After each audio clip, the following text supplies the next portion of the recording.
భారతాన్ని వ్యాస మహర్షి దాదాపుగా 1500 బీసీలో ఈ మహాభారతాన్ని రచించినట్లుగా మనకు తెలుస్తుంది. వ్యాసుడు రచించాడు. మహాభారతం ప్రకారం 18 పర్వాలు, 18 పర్వాస్ ఆర్ దేర్, 18 పర్వాలు ఉన్నాయి.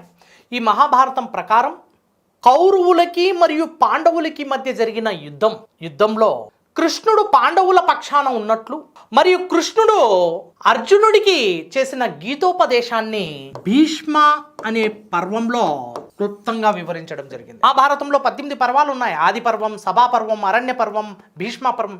ఇలాంటి పర్వాల్లో భీష్మ పర్వం నుంచి శ్రీకృష్ణుడు అర్జునుడికి తెలియజేసిన గీతోపదేశం ఏదైతే ఉందో, రైట్, ధర్మోపదేశం, దీన్ని మనం హిందువుల యొక్క పవిత్ర గ్రంథంగా గుర్తించడం జరిగింది. రైట్. మరి ఈ మహాభారతం యొక్క అసలు పేరు ఏంటంటే జయ సంహిత. జయ సంహిత is also known as శతసహస్ర Samhita.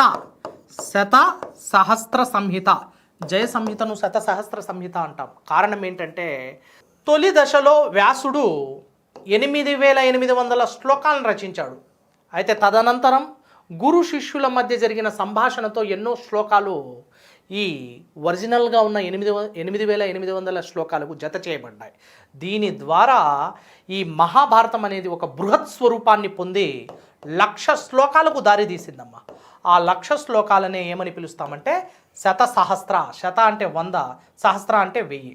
So శతసహస్ర సంహిత అంటే 1000 శ్లోకాలతో కూడి ఉన్న గ్రంథం.